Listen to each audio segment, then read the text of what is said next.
L'Église est le thème que nous partageons ce soir par la grâce de Dieu. Et nous voulons encore davantage être enrichis par rapport à la notion de l'Église. Qu'est-ce que l'Église?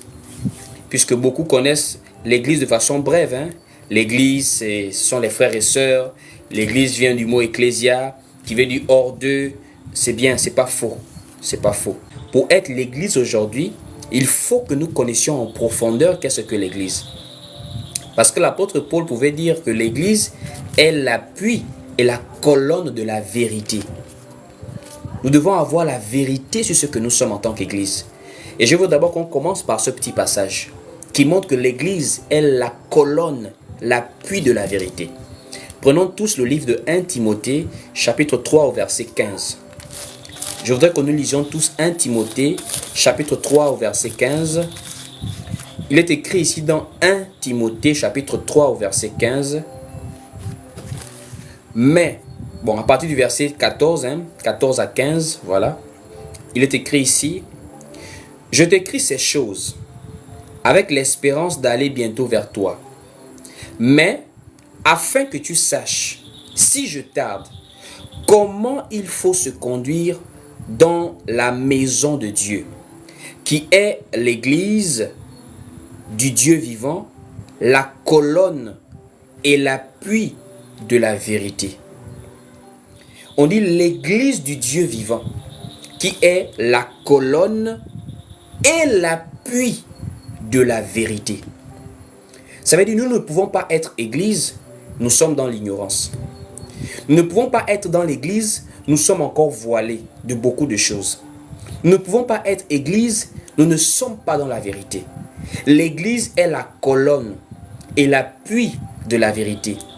Ça veut dire que nous devons connaître notre identité en tant qu'Église. D'où nous venons, qui sommes-nous et où allons-nous? Il y a tellement de choses qui sont au jour d'aujourd'hui l'objet de confusion. Il y a des gens qui ne savent pas ce que l'Église fait sur la terre. Où est-ce que l'Église part? Qu'est-ce qui se passe? D'où est-ce que nous venons? Alors, par la grâce de Dieu, nous allons essayer, par la grâce de Dieu, de décrypter quelques points importants concernant l'Église. Alors, bien-aimés frères et sœurs, à la base, quand nous parlons d'Église, plusieurs personnes le savent. On parle d'un peuple que Dieu a choisi du milieu des nations pour que ce peuple soit mis à part, pour que ce peuple porte le nom du Seigneur. Or, le nom du Seigneur, ce n'est rien d'autre que la parole. En réalité, Jésus est le nom du Seigneur, Jésus fait chair. Dieu fait chair, c'est le Dieu fait chair qu'on a appelé Jésus. Mais Dieu lui-même, Jésus, quand il vient maintenant en vainqueur dans l'Apocalypse chapitre 19, on nous révèle que son nom-là, c'est la parole de Dieu. Voici pourquoi au commencement, on dit, au commencement était la parole était avec Dieu et la parole était Dieu. Ça veut dire Dieu même, c'est le nom de Dieu. En même temps, c'est sa parole, c'est son nom. Et on peut vérifier clairement cela dans le livre d'Apocalypse, chapitre 19, au verset 13.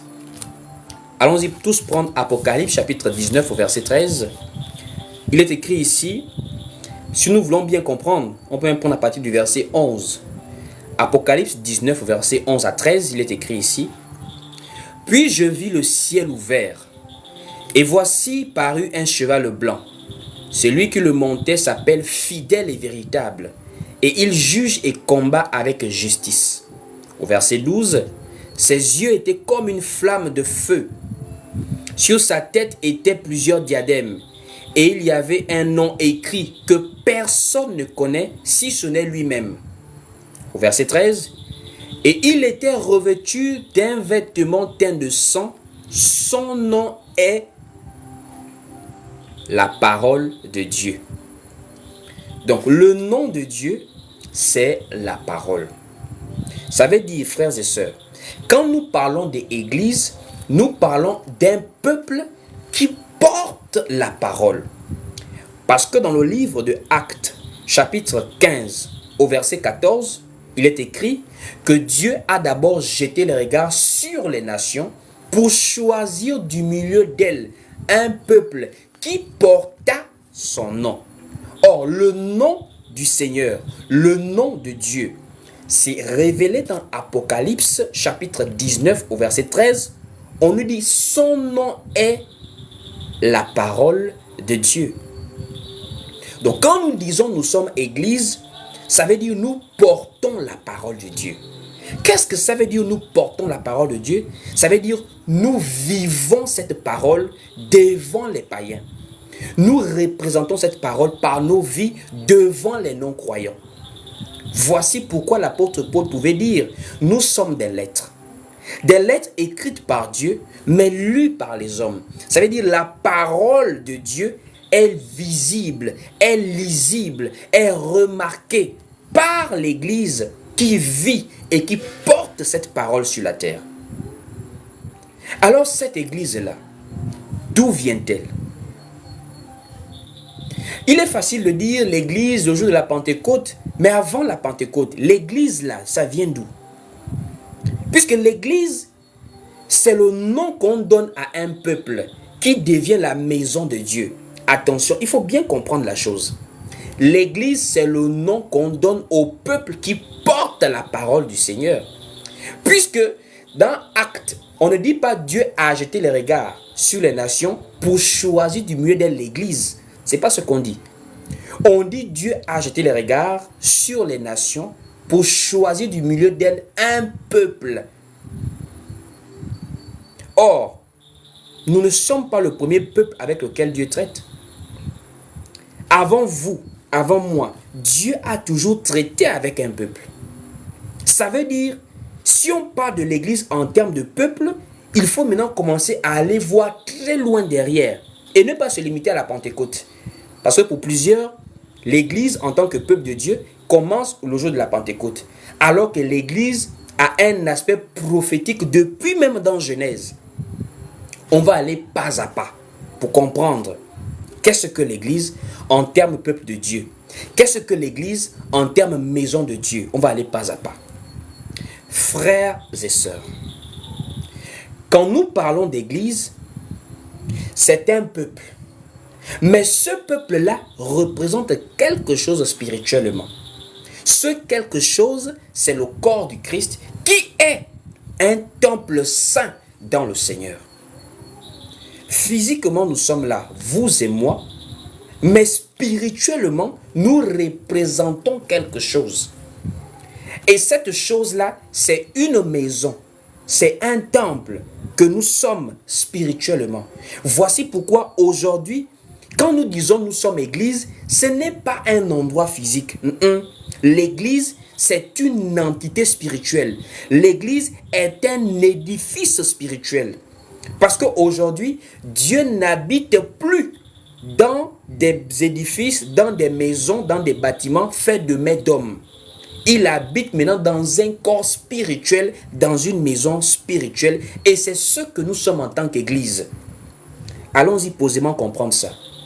On va prendre le livre de Éphésiens, chapitre 2, du verset 21 au verset 22, pour comprendre que quand nous parlons d'église, nous parlons d'une habitation.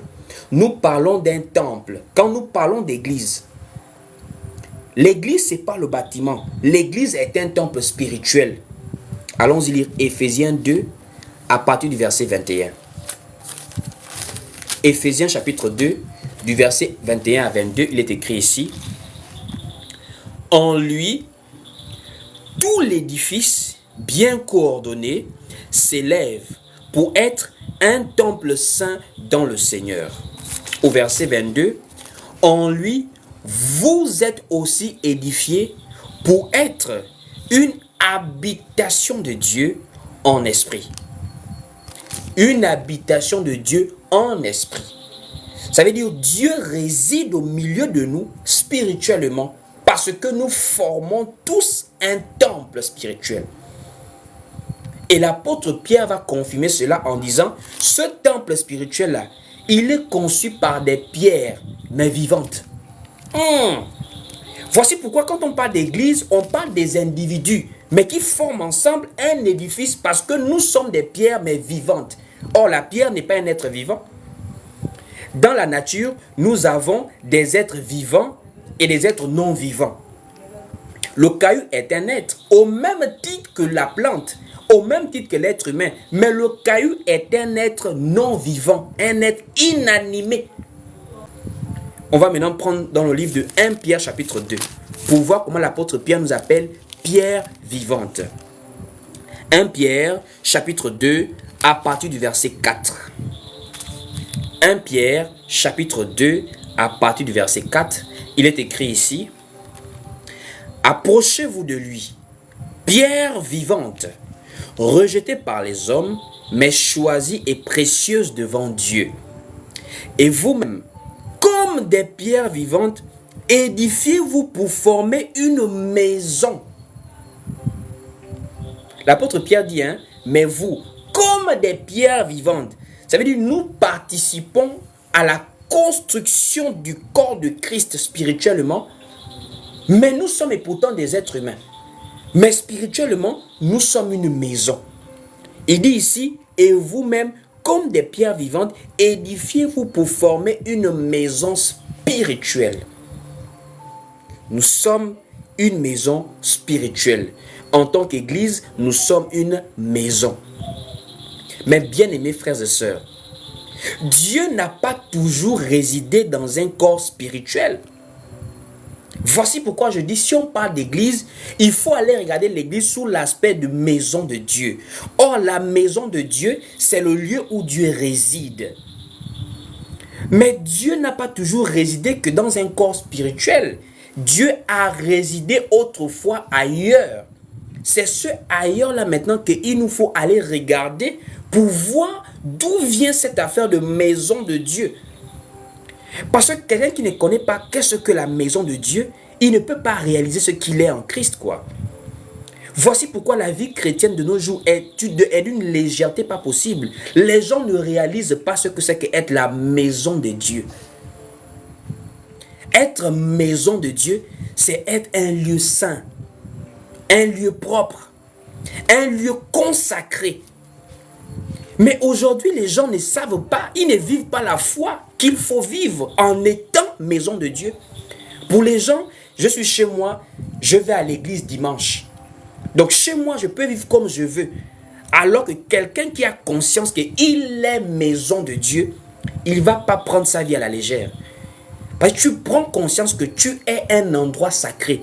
Ton corps, ta vie est un endroit sacré parce que tu es maison de Dieu.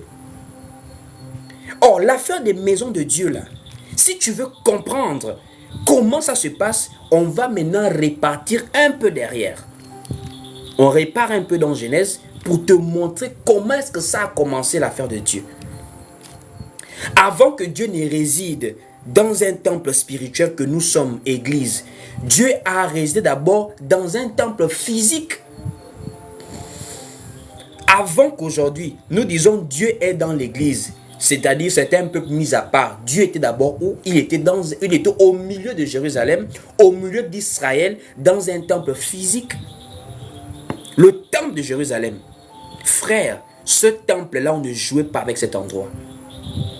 Et avant d'être dans ce temple, il était d'abord invoqué quelque part. On va maintenant aller voir comment Dieu a commencé à être invoqué. Ça veut dire des endroits où il descendait pour agréer l'adoration de l'homme. Parce que quand on parle de maison de Dieu, on parle du lieu où on adore Dieu. Or, où avons-nous commencé à voir des hommes invoquer Dieu, des hommes adorer Dieu? Ce n'est pas dans le Nouveau Testament. Ce n'est pas dans les évangiles. Ce n'est pas dans les actes des apôtres. C'est depuis Genèse, avec les patriarches. À l'exemple d'Abraham, Abraham nous montre comment au départ, il invoquait l'Éternel. Ça veut dire, il s'offrait à Dieu, il offrait un sacrifice à l'Éternel. Allons-y tous prendre le livre de Genèse, chapitre 12, du verset 7 à 8. Genèse, chapitre 12, du verset 7 à 8. On va aller lire.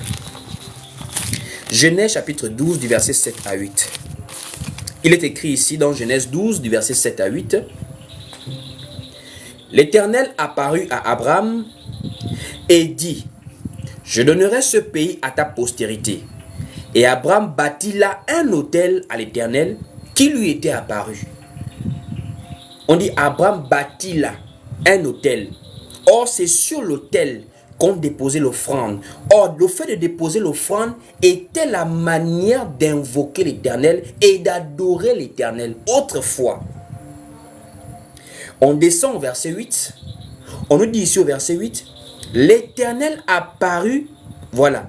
Il se transporta de là vers la montagne, à l'orient de Béthel, et il dressa ses tentes, ayant Béthel à l'occident et Haï à l'orient. Il bâtit encore là un autel à l'Éternel, et il invoqua le nom de l'Éternel.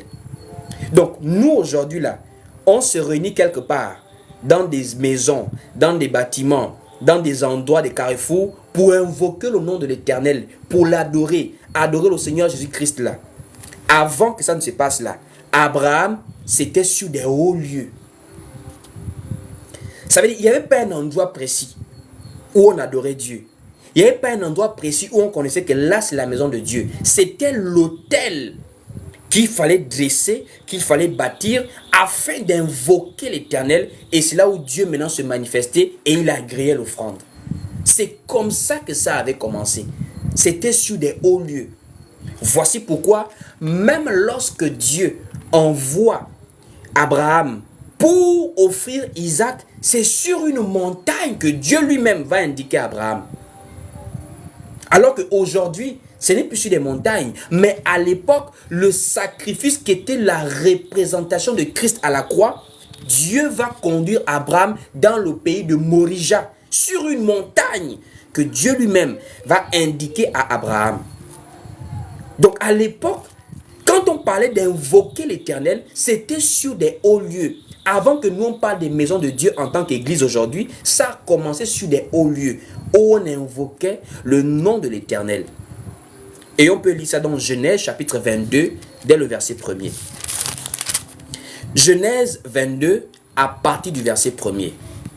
Il est écrit ici, « Après ces choses, Dieu mit Abraham à l'épreuve et lui dit, « Abraham, et il répondit, « Me voici. » Dieu dit, « Prends ton fils, ton unique, celui que tu aimes, Isaac. Va-t'en au pays de Morija, et là, offre-le en holocauste sur l'une des montagnes que je te dirai. » Donc, Dieu lui-même envoie Abraham sur une montagne. Ça veut dire, à l'époque, on invoquait l'Éternel, on adorait, on s'offrait à Dieu sur des hauts lieux où on dressait seulement un autel. C'était comme ça qu'on faisait pour pouvoir invoquer l'Éternel, pour pouvoir être agréé par Dieu.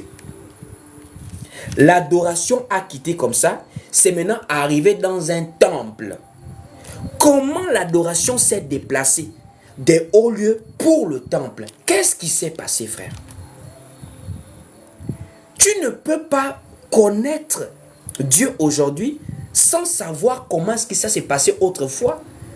Tu ne peux pas vraiment être maison de Dieu aujourd'hui sans savoir comment est-ce que ça a commencé. Ça a commencé sur des hauts lieux. Et maintenant, il y a eu un homme, un roi, en la personne de David. David était un roi prospère, dans la gloire d'un roi. Il dominait, il régnait sur Israël. Et David voyait comment l'arche de l'Éternel était souvent transportée comme ça. Il a dit non. Comment moi, roi, un simple serviteur de Dieu, je peux être dans un palais, mais l'arche de Dieu, l'endroit où Dieu se manifeste souvent, et vraiment sur des tentes, c'est pas possible. Je vais construire à l'Éternel une maison, un temple. Et maintenant de là, Dieu lui révèle que c'est son fils Salomon qui va lui construire une maison, s'il vous plaît. Donc ça veut dire, aujourd'hui nous parlons de maison de Dieu, église, mais autrefois la maison de Dieu était physique avant qu'elle ne devienne spirituelle aujourd'hui. Avant que toi tu ne t'appelles maison de Dieu, église, il faut savoir que Dieu avait déjà une maison physique qui a été conçue pour la première fois par Salomon, le serviteur de Dieu, le prophète, le roi Salomon. Et on peut lire ça. Le livre de 1 roi au chapitre 3, nous voyons comment Salomon a construit. Et la précision, c'est que Depuis cette époque-là, c'était sur les hauts lieux qu'on invoquait l'Éternel jusqu'à ce que le temple soit bâti. 1 Roi au chapitre 3. Allons-y lire 1 Roi au chapitre 3, dès le verset 2. 1 Roi au chapitre 3, à partir du verset 1er, du verset 1 à 2. 1 Roi, chapitre 3, du verset 1 à 2. Il est écrit ici: Salomon s'allia par mariage avec Pharaon, roi d'Égypte.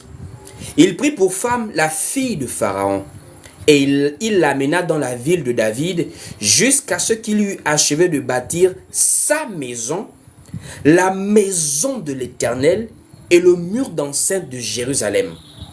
On dit ici au verset 2, le peuple ne sacrifiait que sur les hauts lieux, car jusqu'à cette époque, il n'avait point été bâti de maison en nom de l'Éternel. Donc ici, regardez ce qui se passe. L'adoration quitte les montagnes pour maintenant venir se fixer dans une maison appelée maison de l'Éternel.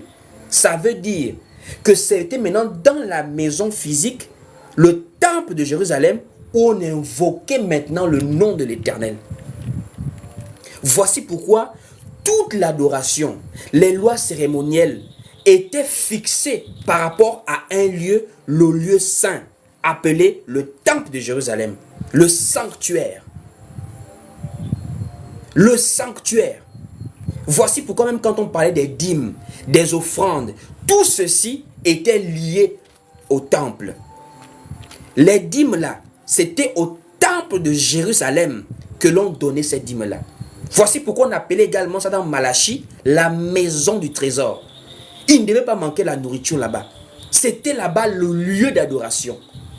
Voici pourquoi vous ne réalisez même pas quelque chose dans Actes chapitre 2. Mais le jour de la Pentecôte là, qu'est-ce que les gens faisaient à Jérusalem? Lisez avec les détails la Bible. Le jour de la Pentecôte, les gens, les Juifs, ont quitté les quatre coins de la terre, partout, pour venir s'assembler à Jérusalem. Parce que c'était à Jérusalem qu'on célébrait les fêtes de l'Éternel. Pâques, Pentecôte, fête des tabernacles, fête des pains sans levain et les autres fêtes. Donc tu ne pouvais pas dire, moi je célèbre dans mon pays où je suis loin, où j'ai voyagé, où j'habite déjà. Il fallait te rendre à Jérusalem. Voici pourquoi le jour de la Pentecôte, il y avait des milliers de personnes à Jérusalem. Parce que c'était le lieu où Dieu faisait résider son nom. La maison de l'Éternel, c'était à Jérusalem. Et on peut vérifier cela clairement dans le livre de Actes, chapitre 2, au verset 5. On va lire ça. Actes, chapitre 2, au verset 5. Actes, au chapitre 2, au verset 5. Il est écrit ici dans Actes 2, au verset 5. Or, il y avait en séjour à Jérusalem des Juifs, hommes pieux, de toutes les nations qui sont sous le ciel. On dit, or, il y avait à Jérusalem, nous sommes dans Actes chapitre 2, c'est le jour de la Pentecôte. Mais on dit qu'il y avait des Juifs, hommes pieux, de toutes les nations qui sont sous le ciel. Ils faisaient quoi à Jérusalem? C'était Jérusalem, le lieu saint. Alors, posons-nous la question. Qu'est-ce qui s'est passé pour que l'adoration quitte du lieu saint, le lieu physique, le temple de Jérusalem, et se retrouve maintenant chez des personnes qui s'appellent maintenant Église, le temple de Dieu en esprit? Qu'est-ce qui s'est passé, frère? La connaissance est importante quand tu sers Dieu. Je l'ai souvent dit. Avoir le zèle, mais dans l'ignorance, c'est très dangereux. Moi, je vois souvent des personnes dans des marchés, des carrefours, tu vois, même papa, une femme, ils sont zélés, quoi.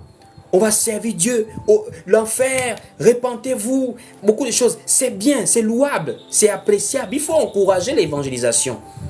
Mais il ne faut pas travailler dans l'ignorance de qui tu es, d'où tu viens, comment est-ce que la chose a commencé. Si tu te limites seulement à aujourd'hui, moi j'ai accepté Jésus, là-bas je ne cherche pas trop les discussions trop profondes, là-bas je m'arrête à Jésus et moi à la croix, pour moi, c'est pas possible. Tu vas servir un Dieu imaginaire dans ta tête. Cherche à comprendre d'où la chose a commencé. Le livre de Proverbes, chapitre 19, au verset 2, il est écrit là-bas, le manque de science n'est bon pour personne. Comment est-ce que l'adoration a quitté le lieu saint là, où les gens se sont rassemblés, des milliers de personnes le jour de la Pentecôte? Comment est-ce que ça a fait pour quitter de là-bas et se retrouve maintenant vers nous, au Gabon, au Congo, aux États-Unis, partout où les vrais enfants de Dieu se sont assis? C'est ça qu'on appelle église spirituelle, dans les quatre coins de la terre. Vous et moi, comment est-ce que nous sommes devenus église? Maison de Dieu en esprit. Frères et sœurs, c'est celui qui est le oint qui est venu changer l'adoration. C'est Jésus-Christ lui-même qui est venu changer la dispensation. Ça veut dire c'est lui-même qui a mis fin à la dispensation qui était par rapport au temple, où il fallait se rendre à Jérusalem pour adorer Dieu. Et ça s'est passé où exactement? Dans le livre de Jean chapitre 4. Dans Jean chapitre 4, du verset 21 et le verset 23, nous voyons comment Jésus-Christ change maintenant la dispensation. Il change l'adoration. Puisque Jésus lui-même, il est sous la loi. Les gens pensent que la grâce a commencé quand Jésus-Christ est né. Non.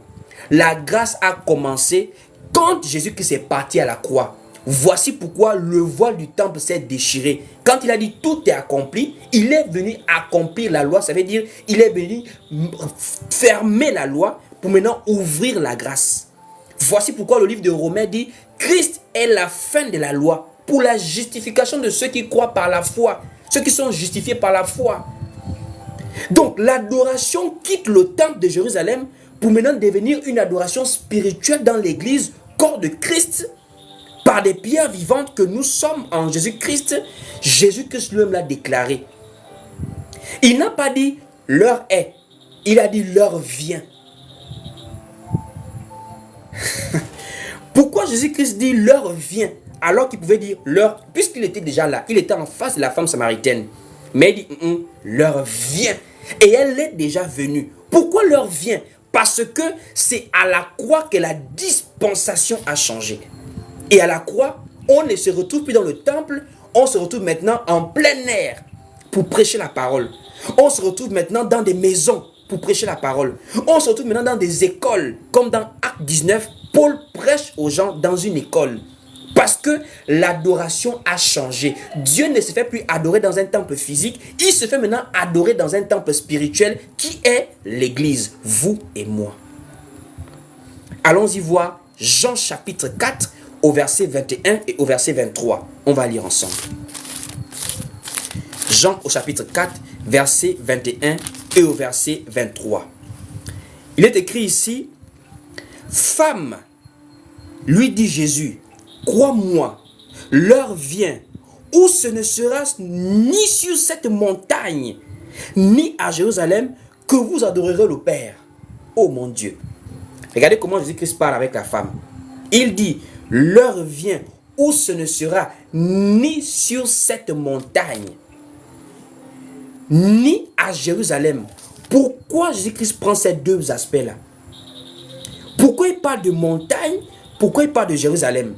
Jésus est en train de mettre fin à l'ancienne adoration. Il parle de montagne à cause d'Abraham, à cause d'Isaac, à cause de Jacob. Les patriarches qui invoquaient l'Éternel sur les hauts lieux. Attention, dans Genèse 22, on a dit bien que c'est Dieu qui dit à Abraham, va dans le pays de Morija et offre Isaac en holocauste sur l'une des montagnes que je t'indiquerai. Donc Abraham, le patriarche, invoquait Dieu sur des montagnes. Voici pourquoi Jésus-Christ dit, l'heure vient où ce ne sera ni sur cette montagne. Quand il parle de montagne, il touche la première adoration. Quand il parle du temple, il touche le temple, deuxième adoration. Et il dit, ce ne sera plus ni sur la montagne, comme les patriarches, ni à Jérusalem, comme la loi, dans le temple, que vous adorerez le Père. Et au verset 23, il dit maintenant ici, l'heure vient, mais l'heure vient, et elle est déjà venue, où les vrais adorateurs adoreront le Père en esprit et en vérité, car ce sont là les adorateurs que le Père demande. Pourquoi il dit esprit? Pourquoi il dit vérité? Mon Dieu. Quand il dit esprit, ça veut dire Dieu est esprit. Dieu n'est pas physique pour qu'on le voit. Voici pourquoi l'église, c'est pas ton bâtiment où tu parles les dimanches, mon frère. L'église, c'est partout où les saints se rassemblent. Dans ta maison, tu es église. Là où 2 ou 3 sont là, peu importe où vous êtes, tant que vous avez la parole, Dieu est là en esprit. Parce que Dieu est esprit. Dieu ne t'attend plus quelque part au bâtiment pour dire que c'est chaque dimanche que tu vas aller rencontrer Dieu. Dieu est partout où les saints se rassemblent en son nom. Voici pourquoi Jésus-Christ pouvait dire, Dieu va maintenant se faire adorer en esprit. Parce que c'est ça l'église maintenant, en esprit. Attention, Ephésiens chapitre 2 au verset 22 dit, nous sommes l'habitation de Dieu en esprit. Et puis 1 Pierre chapitre 2 nous dit, nous sommes une maison spirituelle. Ça veut dire en tant qu'église, nous devenons maintenant des adorateurs en esprit. Partout où nous sommes, nous devons avoir la conscience que nous sommes église. Nous sommes église, nous sommes maison de Dieu. On dit ici au verset 23, mais l'heure vient, et elle est déjà venue, où les vrais adorateurs adoreront le Père en esprit et en vérité. Pourquoi on dit et en vérité? On dit en esprit et en vérité. On dit en vérité simplement parce que la maison de Dieu, l'église du Dieu vivant, est la colonne et l'appui de la vérité. Voici pourquoi les passages que les gens ne comprennent pas là, ce sont maintenant les apôtres qui vont maintenant bien expliquer ça. Pourquoi on a dit esprit? Pourquoi on a dit vérité? Il faut maintenant comprendre. Puisque Jésus met fin à l'adoration sur la montagne, il finit ça. À l'adoration au temple de Jérusalem, il bloque ça. Mais il dit maintenant, l'heure vient et elle est déjà venue où les vrais adorateurs adoreront le Père en esprit et en vérité. Qu'est-ce que ça veut dire? Il faut maintenant chercher après la résurrection du Seigneur Jésus-Christ. Les apôtres viennent maintenant expliquer ce que esprit et vérité veut dire. Allons-y par exemple prendre l'apôtre Paul. Quand il est en Grèce, à Athènes, l'apôtre Paul va dire, le Dieu que moi je vous présente, il n'est point servi par des mains humaines et il n'habite point dans des temples faits de mains d'hommes. Ça veut dire que l'apôtre Paul ne parle plus de l'ancien temps où on adorait Dieu au temple de Jérusalem. Il parle maintenant de la grâce où on adore Dieu partout où les frères et sœurs sont unis autour de la parole. Ce n'est pas forcément un bâtiment. Même en plein air, à 2 ou à 3, nous sommes la maison de Dieu. Parce que Dieu est esprit. On ne le voit pas physiquement, mais il est représenté par sa parole que nous partageons. Allons-y prendre Acte chapitre 17. Acte 17. Voilà. Acte 17, à partir du verset 24. Acte chapitre 17 au verset 24. Il est écrit ici dans Acte 17 au verset 24.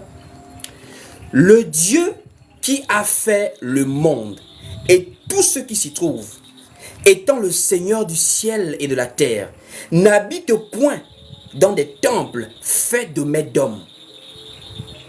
Il n'habite point. Ah, mais c'est étrange. Puisque le jour de la Pentecôte, les Juifs se rendaient à Jérusalem. Mais l'apôtre Paul va maintenant dire, Dieu n'habite point dans des temples faits de mains d'hommes. Quand l'apôtre Paul parle comme ça, il parle de l'église maintenant.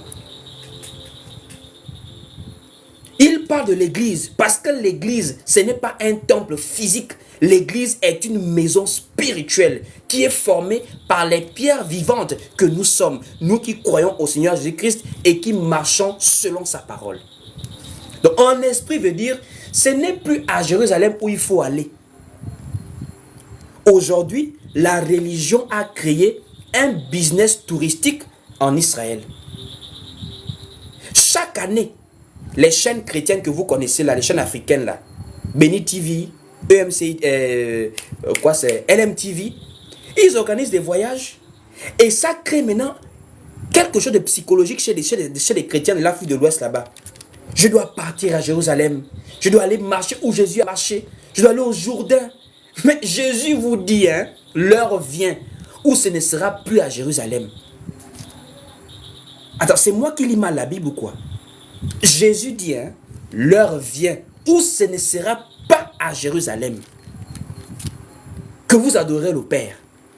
Mais des gens font des voyages chaque année pour aller marcher où Jésus a marché, alors qu'on vous dit que ce n'est plus là-bas à Jérusalem, puisque Dieu actuellement là, il n'habite pas dans un temple fait de mains d'hommes. L'ancienne époque où on adorait Dieu à Jérusalem, c'était l'époque de la loi, où les sacrificateurs invoquaient, présentaient des offrandes à Dieu au temple. Parce que c'était l'alliance entre Dieu et Israël. Mais nous, Église, Dieu se manifeste face à nous en esprit. Et il veut qu'on l'adore en esprit. Ça veut dire, c'est dans nos cœurs, en esprit et en vérité. Et pourquoi on dit en vérité? Parce que simplement, Jésus-Christ est la vérité. Il dit, je suis le chemin, la vérité et la vie. Voici pourquoi l'apôtre Paul va encore préciser cela. Dans 1 Timothée, chapitre 3, au verset 15. Il dit, hein, l'église du Dieu vivant, qui est la colonne et l'appui de la vérité. On peut aller lire cela. 1 Timothée, chapitre 3, au verset 15. 1 Timothée 3, au verset 15. Il est écrit ici dans 1 Timothée 3, au verset 15. Mais afin que tu saches, si je tarde, comment il faut se conduire dans la maison de Dieu, qui est l'église du Dieu vivant, la colonne et l'appui de la vérité. L'église est une maison spirituelle, mais qui marche dans la vérité. Et comment marche-t-elle dans la vérité? Simplement par l'esprit de vérité qui nous a été envoyé le jour de la Pentecôte. Ce qui caractérise le peuple de Dieu sur la terre, ce qui caractérise l'église de Dieu sur la terre, c'est la vérité. Est-ce qu'on lit ce verset avec précision? On dit, l'église du Dieu vivant est l'appui et la colonne. Ça veut dire, nous sommes le socle de la vérité dans le monde. Nous sommes l'appui de la vérité. Nous sommes ceux qui représentons la vérité devant les hommes.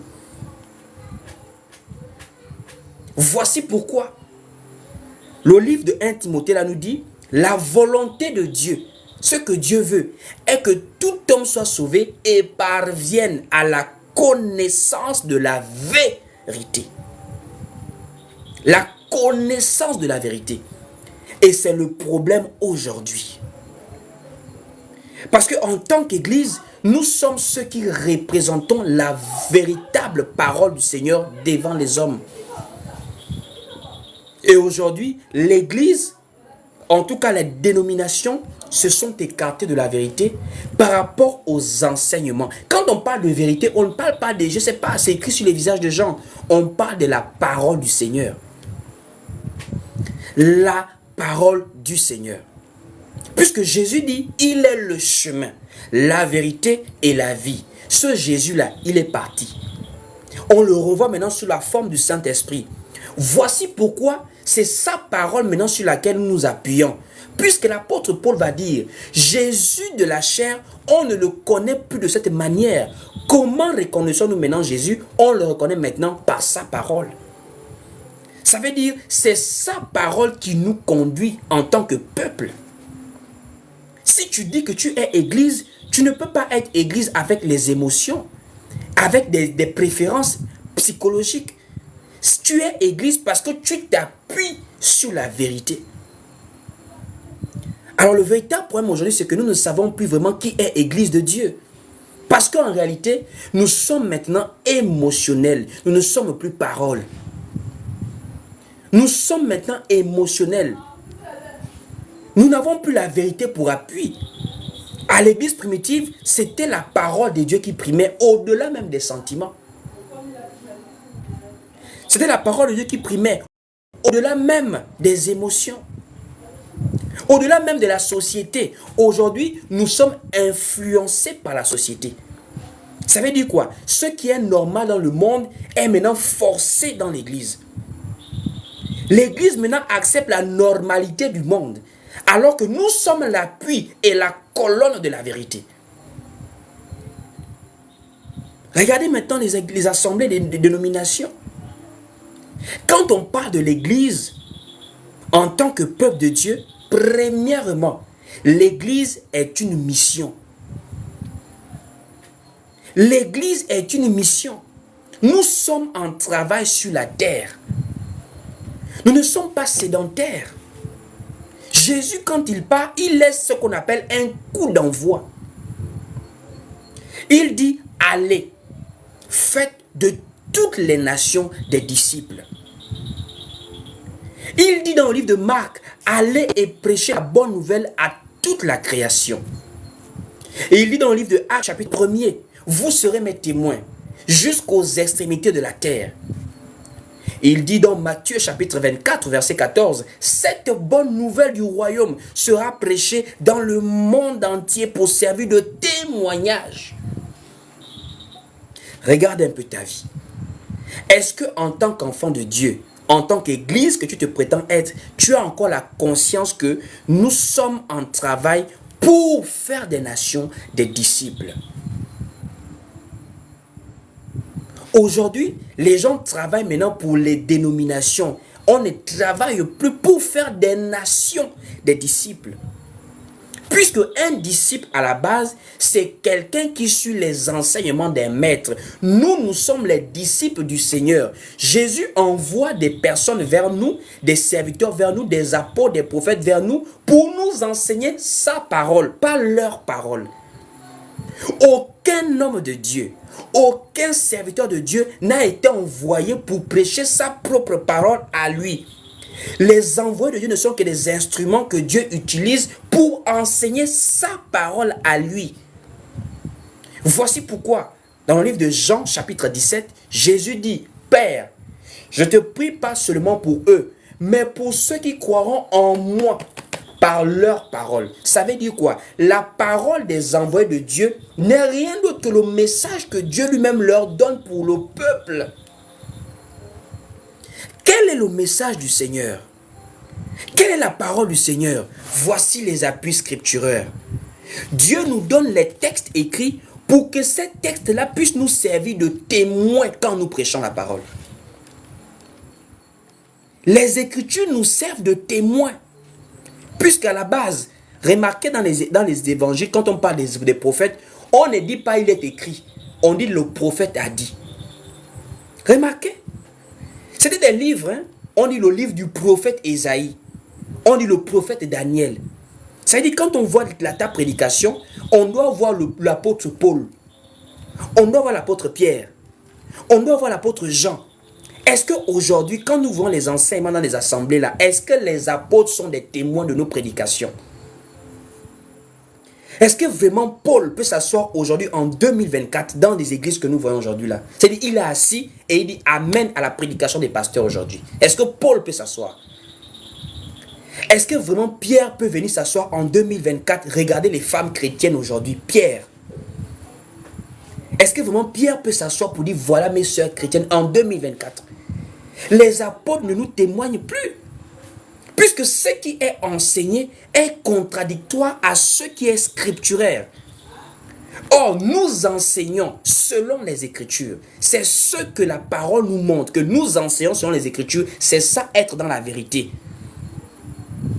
L'apôtre Paul, quand il prêchait, il précisait selon les Écritures. Selon les Écritures. Parce que les Écritures doivent rendre témoignage. Même Jésus dit, vous sondez les Écritures parce que vous pensez trouver en elles la vie. Ce sont elles qui rendent témoignage de moi. Est-ce qu'aujourd'hui, les Écritures rendent témoignage des enseignements d'aujourd'hui? Il y a maintenant une contradiction pas possible entre ce qui est écrit et ce qui est prêché. Aujourd'hui, maintenant, les gens, c'est maintenant par inspiration qu'ils veulent conduire le peuple. Non, ce n'est pas écrit, c'est par inspiration. Une fois, quelqu'un m'a dit non, tout tout n'est pas écrit dans la Bible. Quelqu'un me l'a dit. Tout n'est pas écrit dans la Bible. Ça veut dire qu'il y a des choses que Dieu peut faire, que ce n'est pas dans la Bible. Vous voyez un peu, quand on veut déjà faire, c'est comme, je vais prendre l'image des rivières. Il y a souvent des grandes chutes d'eau, par exemple près des villes. Et pour éviter que les villes s'inondent, on met souvent des digues. Par exemple, à New York, je crois qu'il y a des digues là-bas, à New York, parce que ce sont des endroits qui sont très proches du niveau de la mer. Donc, on met des grandes digues dans la zone de Manhattan, les villes américaines là. Ça veut dire ça a été conçu vraiment proche de l'eau, le niveau de la mer. Donc, on met des digues, ce sont des barrières protectrices pour empêcher que l'eau ne pénètre dans la ville et ne sème au désordre. C'est aussi comme ça que la parole de Dieu est. Il y a des limites que la parole nous a placées pour qu'on ne déborde pas. Voici pourquoi le livre de Proverbes, chapitre 22, au verset 28, qu'est-ce qui est écrit là-bas? Dans Proverbes, chapitre 22, au verset 28. Je voudrais qu'on lise ça ensemble. Proverbes 22, au verset 28. Proverbes, chapitre 22, au verset 28. Il est écrit ici, dans Proverbes 22, au verset 28. Ne déplace pas la borne ancienne que tes pères ont posée. Salomon, dans sa sagesse, il nous enseigne à vous et à moi qu'on ne doit pas déplacer les bornes anciennes que nos pères ont posées. Comment Paul a travaillé d'une manière, Pierre a prêché d'une manière, nous là, on prêche carrément à contre-courant. À contre-courant. C'est ce qu'on appelle aujourd'hui une perte d'identité de l'Église. L'Église n'est pas sur la terre pour se conformer au siècle présent. L'Église est sur la terre pour être l'appui et la colonne de la vérité. On n'a pas à tergiverser avec des gens qui ne veulent pas croire à la vérité. J'ai discuté avec une personne au téléphone, je crois que c'était hier ou avant-hier. La personne me disait, tu sais, homme de Dieu, aujourd'hui, les femmes, il faut laisser les femmes se divertir parce qu'on n'aime pas être emprisonné. Il faut, pour qu'une femme soit épanouie, il faut la laisser un peu la liberté. Voilà, voici pourquoi vraiment on a du mal à nous retrouver dans des foyers. Parce qu'on veut un peu sortir de temps en temps avec nos copines, on veut un peu sortir. On veut un peu nous divertir. Est-ce que c'est mauvais? C'est pas mauvais. C'est pas mauvais de sortir en tant que femme. Il faut un peu se divertir. C'est pas mauvais. Le problème, c'est quoi? Le problème, c'est que l'être humain par nature est un être à qui on doit mettre des garde-fous, des jurisprudences. Parce que la nature humaine est imparfaite. C'est ce que les gens ne comprennent pas. Pourquoi Dieu nous montre l'exemple de la barrière qu'il a mis dans Genèse? Tu pourras manger de tous les fruits, sauf cet arbre-là. Et même dans les Écritures, on nous demande de ne pas aller au-delà. Parce que l'être humain, par sa faiblesse, peut déborder à n'importe quel moment. Voici pourquoi il y a la saine doctrine qui est là pour pouvoir nous aider à savoir ce qu'il ne faut pas faire. Ève voulait se sentir libre au jardin d'Éden. Elle veut se sentir libre. Voici pourquoi l'excès de liberté l'a amené à tomber avec le serpent. L'excès de liberté. Comment comprendre quoi? Une femme qui fait profession de servir Dieu. Je dis une femme qui fait profession de servir Dieu va avoir envie d'aller se divertir à la plage avec des amis non croyants, avec des femmes qui sortent avec des hommes mariés. Oh non, je me divertis un peu. Alors que la parole nous dit veillez et priez.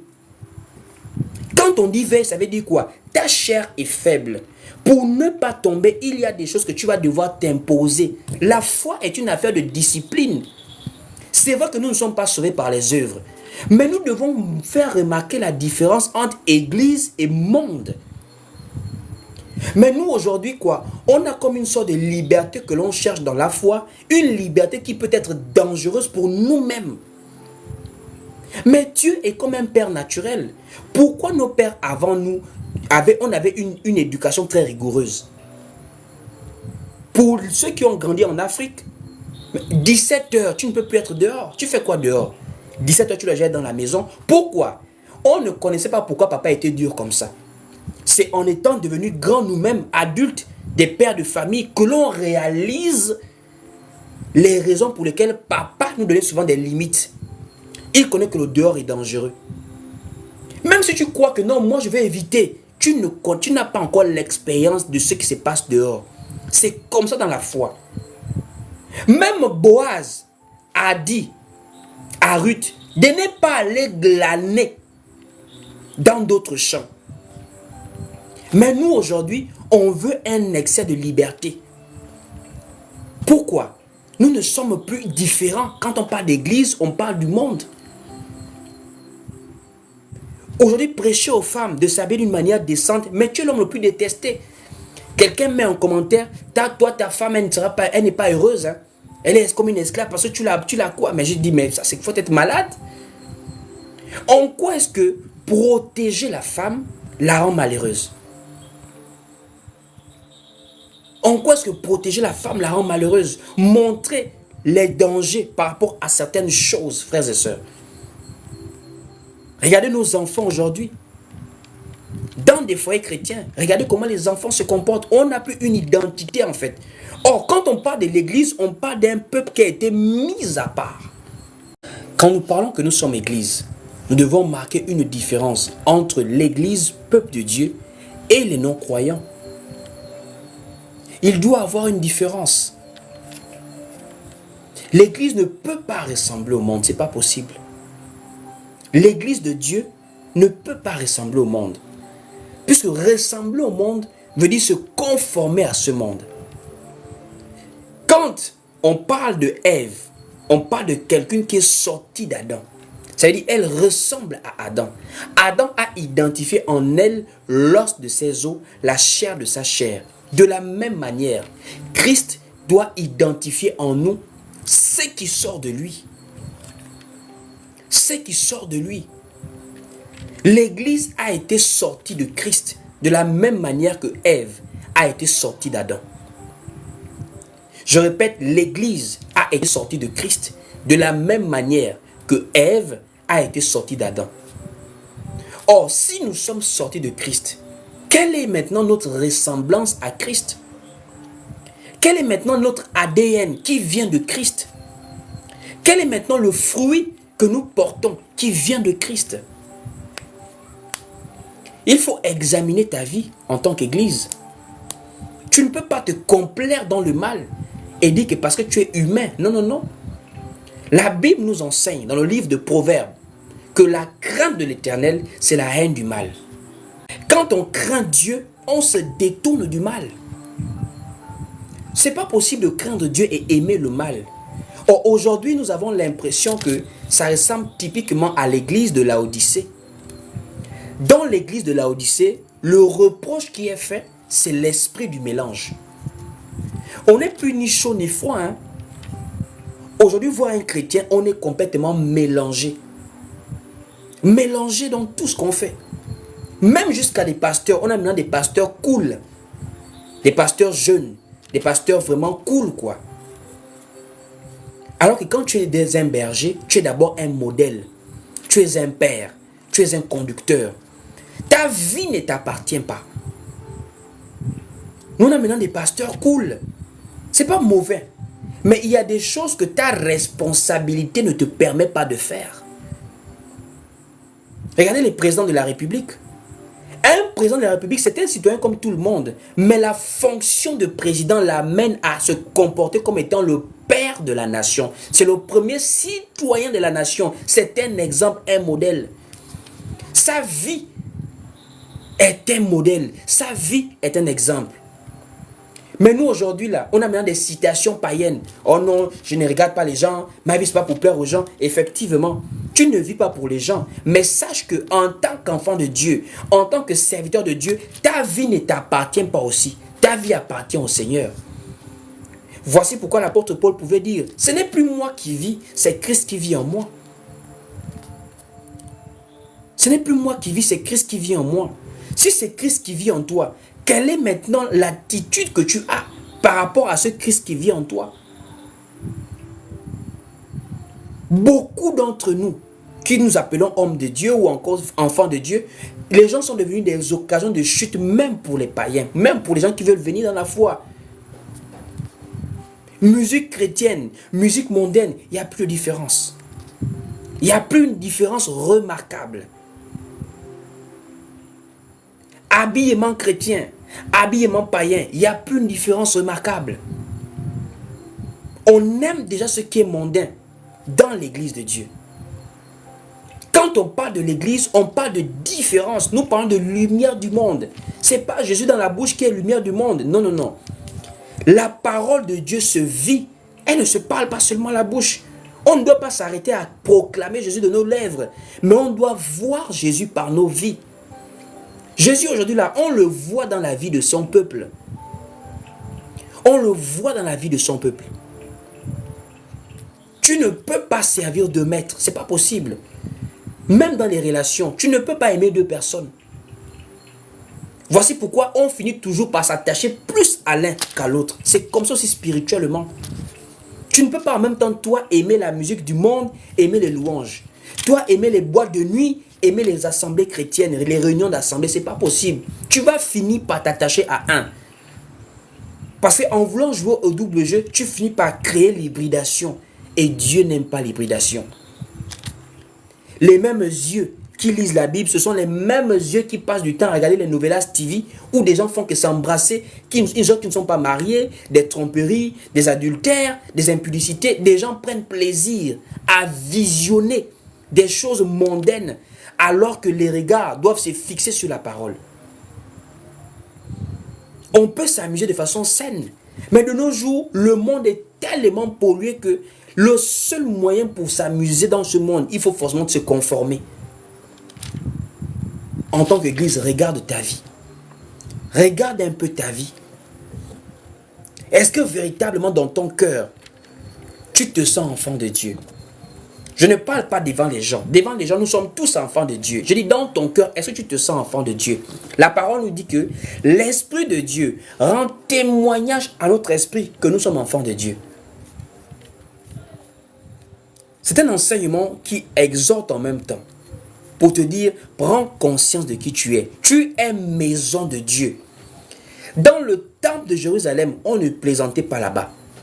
Au point où même, quand le sacrificateur entrait dans le lieu saint là-bas, il y avait une corde qu'on attachait à son pied et qu'on amenait loin à distance. Parce que quand il entrait là-bas, il pouvait mourir. Il pouvait être frappé par l'Éternel et mourir s'il avait des défauts en termes d'adoration, en termes de sacrifice. Donc la corde était là pourquoi? Au cas où on bouscule la corde, on remarque qu'il ne bouge plus, on comprendra qu'il est mort, on tire, parce qu'on ne peut pas entrer là-bas n'importe comment. C'est comme ça aussi ta vie. Tout le monde ne peut pas entrer dans ta vie comme ça. Tu es enfant de Dieu, mais ça dit tu livres ton corps à tout le monde. Tu livres ton corps à tout le monde en fait. Tu as des petits amis. Enfant de Dieu. Enfant de Dieu, petit ami, tu as ça. C'est pas fiancé, hein? C'est pas marié. Je dis petit ami. Tout le monde est ton ami. Tout le monde t'approche. Tout le monde t'entraîne dans tout et n'importe quoi. Alors que tu es maison de Dieu. Tu es maison de Dieu. Tu marches avec tout le monde. Tu parles avec tout le monde. Tu te confies à n'importe qui. Tout le monde connaît ta vie. Tout le monde peut facilement jouer avec toi. Alors que tu es maison de Dieu. Je ne dis pas que tu es chrétienne, je dis que tu es maison de Dieu. Regarde le niveau de sacralité que devrait avoir ta vie. Le niveau de propriété que devrait avoir ta vie. Mais c'est le contraire que l'on voit aujourd'hui. La dernière fois, nous avons partagé sur la sainteté du corps et de l'esprit. Les yeux, la bouche, le toucher. À quoi sommes-nous livrés au jour d'aujourd'hui? Que par cet enseignement, tu sois touché véritablement. Que le Seigneur véritablement réveille en toi quelque chose ce soir. Le but d'écouter la parole, ce n'est pas juste de se faire plaisir dans les oreilles, mais c'est de sentir une interpellation intérieure à mieux faire. On peut encore s'efforcer aujourd'hui à vivre la sainteté. Être saint, ce n'est pas être infaillible. Être saint veut dire s'efforcer à suivre la parole du Seigneur, à la mettre en pratique. Je n'ai pas dit d'être infaillible parce que personne n'est infaillible à part Jésus-Christ. Mais ça ne veut pas nous laisser maintenant la liberté de nous gouffrer dans le mal. On doit haïr le mal. Tu sais, hein, quand tu hais quelque chose, ça te donne facilement la force de combattre la chose là. Quelqu'un qui ne hait pas d'abord le mensonge ne peut pas facilement combattre le mensonge parce qu'il ne déteste pas le mensonge. Or, si tu commences à haïr tout ce qui est mal contre la parole de Dieu, ça te donne aussi la force de fuir ces choses-là. Quel est ton regard par rapport à l'habillement sexy? Est-ce que tu aimes la chose ou est-ce que tu détestes la chose? Il y a des chrétiennes, tu la vois, elle est chrétienne, mais en réalité, elle aime s'habiller sexy. Donc ça veut dire quoi? Sa chair est vraiment exposée à la chose parce qu'elle aime d'abord ça. Voici pourquoi l'apôtre Jacques a dit, en réalité, que personne, lorsqu'il est tenté, ne dise « c'est Dieu qui me tente ». Car chacun est attiré et amorcé par sa propre convoitise. En réalité, il y a des choses que c'est nous-mêmes qui aimons d'abord la chose là. Et on cherche maintenant des versets bibliques pour justifier ce que l'on fait. Oh non, Dieu regarde le cœur. Mais en réalité, la personne veut mal s'habiller. Mais comme elle ne sait pas comment faire pour mal s'habiller, elle cherche des versets dans la Bible pour mal s'habiller. Oh non, il ne faut pas trop abuser. Hein. Vous abusez trop. Quelqu'un en réalité n'accepte pas vraiment la chose. De nos jours, les gens cherchent des versets dans la Bible pour pratiquer le péché. Hein. Il y a des gens qui justifient le péché dans la Bible. Non, on est humain. On est humain, on est faible. Mais ça n'empêche qu'on fait des efforts. On fait des efforts. On fait vraiment des efforts à nous sanctifier par la parole. Dieu lui-même, il connaît là où nous sommes faibles. Ce n'est pas à nous-mêmes d'aimer la faiblesse. Ce n'est pas à nous-mêmes. Dieu sait que là, tu es faible. Prie seulement le Seigneur pour qu'il te protège. Mais toi-même, quel est ton regard par rapport au mal? Est-ce que tu détestes le mal? Est-ce que tu détestes le mensonge, le vol, l'impudicité, toutes ces choses-là? Je ne dis pas est-ce que tu es parfait. Je dis est-ce que tu détestes le mal? La crainte de Dieu, c'est le fait de se détourner du mal. L'Église est l'appui et la colonne de la vérité. Et pour terminer, quand nous parlons d'Église, nous parlons du fondement des apôtres. L'Église, c'est le fondement des apôtres. Plusieurs personnes pensent que nous combattons les pasteurs. Si nous ne combattons pas les pasteurs. Moi, je n'ai aucun problème avec les pasteurs, avec les prophètes, avec les apôtres. Notre prédication, c'est de ramener la vérité dans l'Église. La vérité aujourd'hui qui a été transformée en mensonge. L'Église, les dénominations ne s'appuient plus sur la vérité. Même seulement le fait de donner un nom à une assemblée, ce n'est pas biblique. En quoi êtes-vous Église? Vous n'êtes pas l'appui de la vérité. En quoi sommes-nous encore? Quelqu'un qui prie dans une église dénominationnelle, c'est la première chose qui montre que vous n'êtes plus l'appui de la vérité. Comment tu peux prier à Alliance chrétienne? Comment tu peux prier à Pentecôtiste, à église évangélique, mais tu dis que tu es l'appui et la colonne de la vérité? Comment tu peux faire ça? L'église de Dieu n'a pas de nom donné par un homme. L'église de Dieu est simplement un peuple qui persévère par la parole du Seigneur. Nous sommes la fiancée de Christ. Or, le nom de Jésus-Christ dans l'Apocalypse, c'est la parole de Dieu. Comment une fiancée qui appartient à un homme va porter le nom d'un autre homme? Oh non, moi j'ai pris à Béthanie. Comment tu peux faire ça? Alors que l'église est l'appui et la colonne de la vérité. Mais toi tu pries à Béthanie. Mais où est dans la Bible l'assemblée qui a porté le nom Béthanie? Comment aujourd'hui les églises font des anniversaires? Moi, mon église, c'est l'église de Pierre. Il n'y a pas une église, mon église, c'est pas, on n'a pas formé l'église. Non, non, non, non. On n'a pas d'anniversaire. Notre anniversaire, c'est la Pentecôte là-bas. Dans la Bible, c'est là où moi j'ai pris. L'église de la Bible là. Ça, c'est simplement transmis de génération en génération. Nous persévérons jusqu'à ce que Christ revienne. On n'a pas notre histoire à nous. On fait 10 ans d'anniversaire. 10 ans d'anniversaire. Ça, c'est quoi, c'est ça? Si tu veux célébrer ta foi, pour dire ça fait 2 ans que je suis dans la foi, c'est personnel. Mais quand on parle maintenant de église en termes peuple de Dieu, on ne peut pas dire on a notre anniversaire de 10 ans d'église. L'église de Dieu, c'est depuis le temps des apôtres. C'est la même église. Il n'y a pas deux églises. Jésus a dit, je bâtirai mon église. Mon église. Est-ce que son église là avait un nom? Mais toi où tu pries, vous avez l'anniversaire. 15 ans de ministère de l'église. Et tu es fier. Alors que ton église là, dont avant 15 ans, ça n'existait pas. Alors que l'église de Paul existe jusqu'à présent là. L'église de Pierre est toujours sur la terre. La vraie église qui n'est pas dénominationnelle. Qui n'est pas dénominationnelle.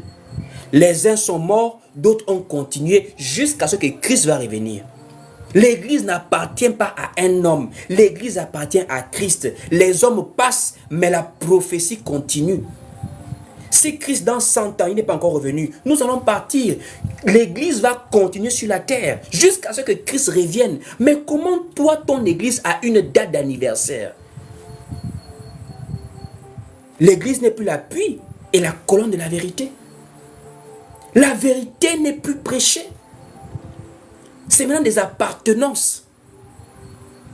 Des appartenances des religions, des dénominations. Alors que nous sommes l'appui et la colonne de la vérité. Aujourd'hui, maintenant, nous sommes dans les sensibilités. Il y a un jeune frère qui me suivait ici sur TikTok avec sa femme. Et on a discuté récemment.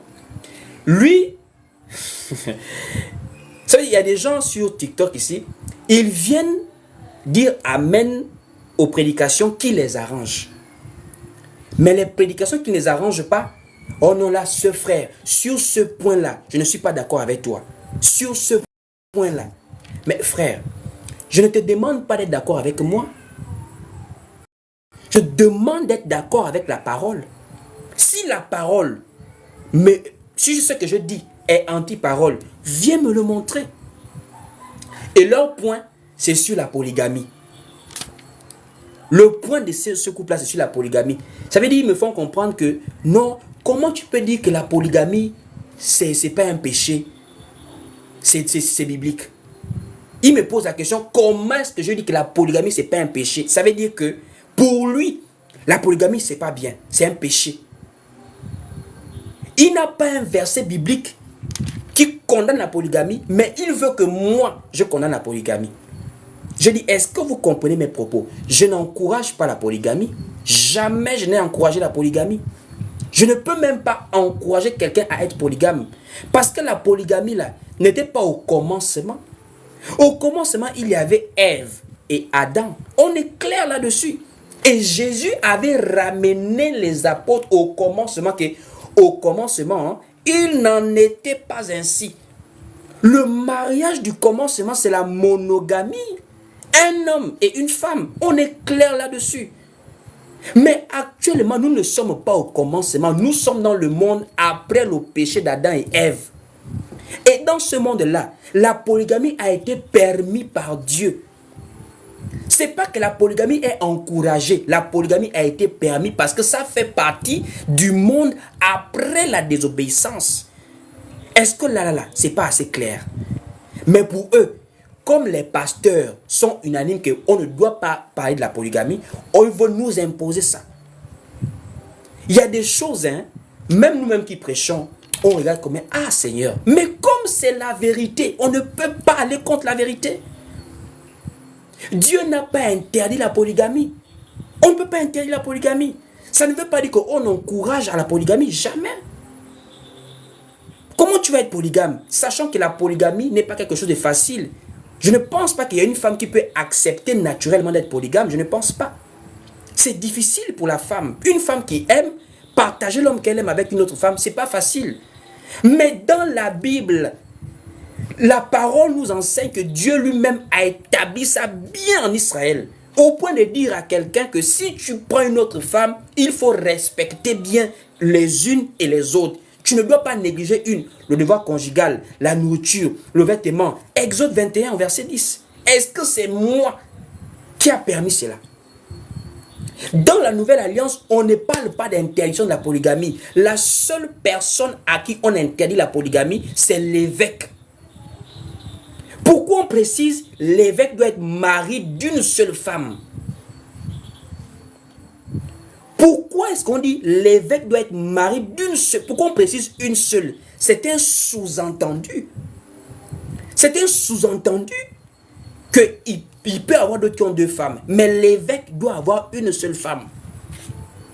Même dans Corinthiens, on dit qu'il y avait une femme qui est sortie. Il y avait un homme qui est sorti avec la femme de son père.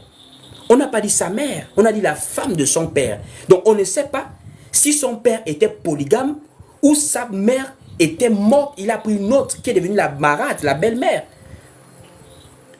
On n'enseigne pas la polygamie, on n'encourage pas la polygamie, mais ce que nous disons, c'est qu'on ne peut pas interdire ce que Dieu n'a pas interdit. C'est maintenant combattre la vérité. Et on ne peut pas combattre la vérité. C'est ça l'église. S'il faut qu'on choque le monde, on va choquer le monde, mais dans la vérité. Peu importe qui sera contre nous, tant que c'est la parole, ça reste parole. Eux, ils ont été choqués. Pourquoi? La femme. Les femmes sont sensibles. C'est comme si à la limite, la femme a maintenant peur que si tu écoutes trop ça, tu vas devenir polygame. Jamais. On n'encourage pas la polygamie. Mais les gens veulent faire quoi? On veut maintenant imposer des enseignements aux gens. Et c'est ce qu'on fait dans les écoles théologiques. On impose des enseignements aux gens. C'est comme le vin. Le vin n'est pas interdit dans la Bible. C'est l'ivrognerie qui est interdit. Il y a une différence entre boire du vin et s'enivrer des vins. C'est un français. Il y a une différence entre boire du vin, prendre du vin et s'enivrer. S'enivrer veut dire l'excès des vins. Même Paul parle de l'excès de table. Hein. Les gens oublient qu'il y a aussi l'excès de table. En dehors des vins, il y a aussi manger. Paul parle de l'excès de table, ce sont des choses charnelles. C'est-à-dire tu es rassasié, mais tu continues à manger malgré. C'est aussi mal. Donc, que ce soit du vin, que ce soit de la nourriture, on prend de façon modérée. Mais la religion veut quoi? La religion maintenant impose maintenant qu'on ne boit plus du vin. Qui a interdit ce vin-là? On ne sait pas qui a interdit ça. Les pasteurs, dans les congrégations, dans les écoles théologiques. Alors que le vin n'est pas interdit dans la Bible. Jésus lui-même, aux noces de Cana, il a transformé l'eau en vin. Ça veut dire Jésus, son premier miracle, c'est d'aller donner du vin aux gens. Le premier miracle de Jésus, c'est d'aller donner du vin aux gens. C'est quand même... Premier miracle de Jésus là, c'est aller donner du vin aux gens. Aka. Comment c'est que Jésus fait? Toi tu vas venir interdire ça. Ce que Jésus par les apôtres condamne, c'est l'excès de vin qu'on appelle ivrognerie, ce qui amène à l'ivresse. Noé était un cultivateur de vignes. Cultivateur de vignes. Mais ce qui a amené Noé à faire que son fils soit maudit, c'est l'excès de vin. C'est l'excès de vin qui a amené Noé à la folie. Il s'est déshabillé et l'enfant l'a vu nu. Ce n'est pas le fait de consommer. Mais de nos jours, des pasteurs sont devenus des religieux. Il a peur qu'on le voit avec une petite bouteille ou encore un petit verre. Il y a des vins de table, par exemple. Mais dans sa maison, c'est un grand soulard. Mais devant les gens, ah non, pardon, moi c'est le jus. Alors qu'il ne veut pas boire le jus. Pourquoi? La religion. C'est l'excès qui est interdit parce que c'est l'excès qui rentre dans l'ivrognerie. Or, l'ivrognerie est une œuvre charnelle. Mais pas prendre un peu de vin. Donc, on a créé des péchés qui ne sont pas dans la Bible. On crée des péchés qui ne sont pas dans la Bible. On combat des choses qui n'ont pas été combattues dans les Écritures. Et des gens viennent sur les lives, ils sont d'accord avec ça, ils ne sont pas d'accord avec ça. Je n'ai jamais demandé à des gens d'être d'accord avec moi. Je dis, voici la parole. Soyons tous comme des chrétiens de Béret. Allons-y examiner ce que nous croyons ici. Ce n'est pas ce qui te semble dur à accepter. Les apôtres ont dit, hein, ta parole est dure. Qui peut la supporter? La parole du Seigneur n'est pas facile. Ce n'est pas pour les enfants. C'est pas une affaire de faire rire les gens. C'est une affaire de salut. On ne prêche pas pour que tu sois d'accord. On prêche pour te sauver. Vous pensez qu'on est tous d'accord avec Dieu? Vous pensez que vraiment on est d'accord avec Dieu? Regardez le scénario que Dieu a fait. Dieu peut nous sauver directement. Attends, Pourquoi Dieu a mis l'arbre de la connaissance du bien et du mal dans le jardin d'Éden? Pourquoi Dieu a fait ça? Attendez. Dieu est le maître des temps et des circonstances. Il dit à l'homme, tu pourras manger de tous les arbres, sauf l'arbre de la connaissance du bien et du mal. Le jour où tu en mangeras, tu mourras. Il est le maître des temps et des circonstances. Il connaît l'avenir. Mais il dit ça à Adam. Ça a une logique, frères et sœurs. Ça a une logique. Il sait qu'Adam va manger, mais il interdit quand même à Adam de manger. Pourtant, il sait. Attends, si c'était nous, si on pouvait donner des propositions à Dieu, on aurait dit, mais Dieu, pourquoi tu fais ça? Vous pensez qu'on est d'accord avec Dieu dans tout ce qu'on vit là? Si Dieu veut nous sauver, il peut nous sauver. Hein? Il est tout puissant. Dieu est le très haut. Rien ne lui est impossible. Si Dieu veut nous sauver là, au même moment là, on devient tous saints, imparfaits, et plutôt infaillibles. Si Dieu le veut, hein, on devient tous infaillibles. Plus personne ne pêche, si Dieu le veut. Mais pourquoi il nous fait passer par tout ça là? Ce n'est pas une affaire de « oh, moi je suis d'accord ». C'est une affaire de la parole qui sauve. Que tu sois content ou pas, tant que ça te sauve, tu crois et tu le mets en pratique. Vous pensez que l'arche de Noé sentait bon dedans là-bas? On dit les animaux sont rentrés là-bas. 8 personnes sont rentrées là-bas pendant des jours et des jours et des jours de pluie. Les odeurs, hein, le rat, le lion, à gauche, à droite, ils sont tous dans l'arche. Mais tant que le salut est dans l'arche, papa, il faut rentrer là-bas. Ce n'est pas une affaire de ton avis. Rentre là-bas. On veut maintenant désormais... Vous confondez les gens à des influenceurs ou à des stars. Nous ne sommes pas des stars. La star des stars, c'est Jésus-Christ. Donc si vous pensez que c'est vouloir nous dire, les amens vont créer des flatteries chez nous, ça ne nous flatte pas.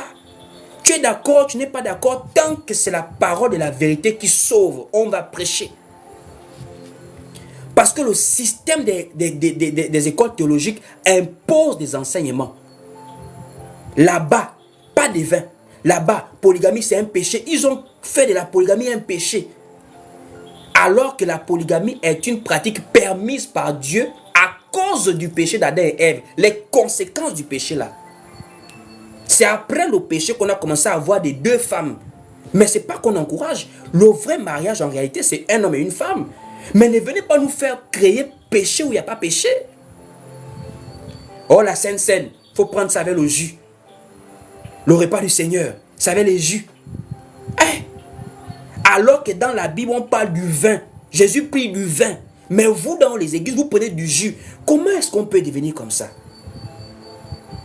Comment peut-on arriver à ce niveau-là? On prend du jus. Pourquoi? Parce que vous faites manger des choses aux enfants. Des enfants qui se font baptiser sans la conscience du bien et du mal. Du désordre qui est fait. L'église aujourd'hui là n'est plus la colonne et l'appui de la vérité. On fait maintenant des choses pour faire plaisir aux gens.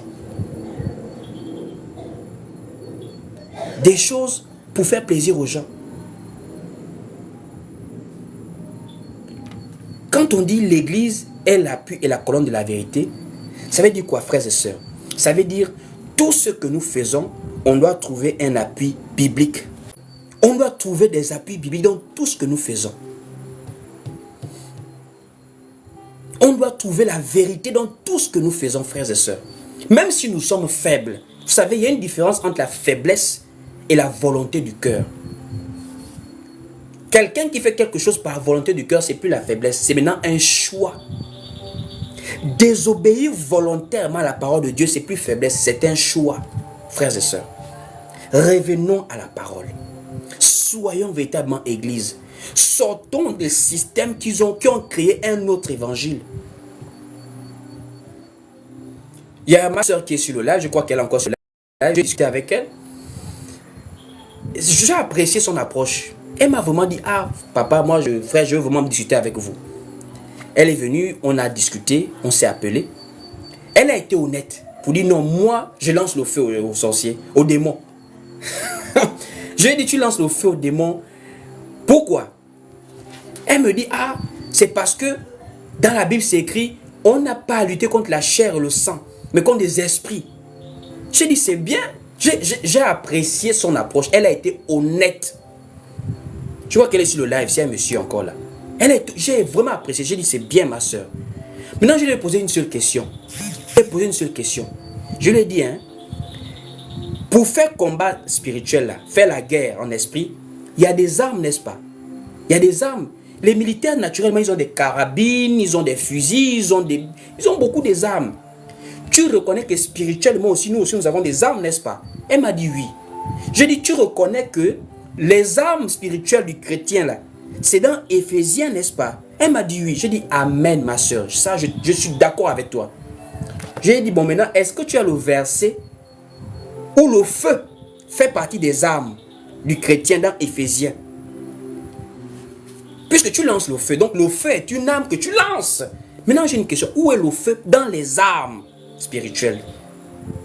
Elle n'avait pas de verset. Et elle a reconnu que bon, là, quand même, c'est vrai. Mais au jour d'aujourd'hui, c'est maintenant rentré dans la mentalité populaire, il faut lancer le feu parce qu'on n'a pas lutté contre la chair et le sang. Où avez-vous Jésus ou un apôtre lancer le feu à un esprit? Jésus chassait l'esprit. Et on chasse un esprit, on ne lui lance pas le feu. Où est le mandat? Où est l'exemple? Où est le modèle que tu as pris pour pouvoir lancer le feu? Est-ce qu'on fait des choses par le hasard dans l'affaire de Dieu là? Comment des gens sont devenus courageux comme ça? Vous venez jouer avec une histoire qui ne vous concerne. Vous ne savez pas comment ça a commencé. Quelqu'un, bon, moi je lance le feu. Alors que Jésus lui chassait les démons. Les apôtres chassaient. Toi tu lances maintenant le feu. Donc où sont les armes, frère? Dans Luc chapitre 9, on voit que Jésus a réprimandé les apôtres qui ont voulu lancer le feu à des gens. Luc chapitre 9, du verset 51 au verset 55. Luc 9, du verset 51 à 55, Jésus réprimanda les apôtres qui voulaient lancer le feu. Donc, dis ça à quelqu'un. C'est vraiment... Bon, là, maintenant, si on nous critique pour ça, où est le problème? Et c'est ça le véritable souci des chrétiens, des pasteurs, des soi-disant hommes de Dieu. On veut devenir des stars dans l'affaire de Jésus là. Des stars, alors que les apôtres n'étaient pas des stars. Les apôtres étaient des pourchassés, des gens haïs, des gens vraiment persécutés. Mais nous aujourd'hui là, si par exemple je reçois des commentaires, non, comment tu peux dire ça, je vais changer ma prédication. C'est ça que les gens font maintenant. Des gens changent de prédication par rapport à l'ambiance du peuple. Est-ce que le peuple est d'accord ou n'est pas d'accord? Non. En tant que sentinelle, peu importe, tant que tu sais que c'est le mandat de Dieu, c'est la parole de Dieu, tu dois prêcher. On ne prêche pas pour faire plaisir aux hommes, on prêche pour sauver des âmes. Que Dieu véritablement vous bénisse. Nous allons passer à la prière. Nous sommes arrivés au terme de nos moments de partage pour ce soir. J'espère que vous avez été richement bénis par la grâce de Dieu. Seigneur, mon Dieu, mon roi, je te dis merci, Seigneur, pour ce temps de partage. Aujourd'hui, je crois que plusieurs personnes ont encore compris maintenant ce que c'est que l'Église davantage. Seigneur, je te rends grâce parce que c'est toi qui permets toutes choses. Tu as permis que plusieurs personnes aujourd'hui soient édifiées et que toute l'honneur et la gloire te reviennent, mon Dieu, mon roi. Maintenant que la parole a été semée, nous te supplions de parachever l'œuvre, Seigneur Jésus-Christ. Je t'en supplie, Seigneur Jésus-Christ, étends ta main. Touche les cœurs, convainc les cœurs, et qu'en toute chose, ton nom soit glorifié. Je t'en prie, Seigneur, de guérir ceux qui sont malades, de restaurer ceux qui ont été affaiblis par plusieurs situations, de relever ceux qui sont tombés, et de nous fortifier, nous tous, afin que nous continuions à persévérer dans ta parole, jusqu'à ce que tu nous prennes de cette terre, ou que tu reviennes pour prendre ton Église. Que l'honneur et la gloire te reviennent. C'est au nom du Seigneur Jésus-Christ que nous avons ainsi prié. Nous disons Amen. Amen, Amen. Que Dieu vous bénisse. Si vous voulez soutenir cette œuvre, nous permettre de pouvoir travailler toujours avec vous de façon permanente et continuelle, vous pouvez nous soutenir en inbox, vous nous contactez sur WhatsApp afin qu'on vous envoie les coordonnées pour pouvoir faire un don, nous bénir par la parole. C'est volontaire, c'est libéral, c'est pas obligatoire. C'est selon que le Seigneur vous touche pour pouvoir soutenir son œuvre. Donc que Dieu vous bénisse. Si vous avez également une situation particulière, un souci, un problème d'ordre personnel, vraiment, vous avez besoin de soutien, d'accompagnement ou encore d'orientation, vous pouvez également nous contacter sur WhatsApp en inbox au plus 241 74 31 70 87. Plus 241 74 31 70 87. Que Dieu vous bénisse. Passez une bonne soirée à vous là-bas.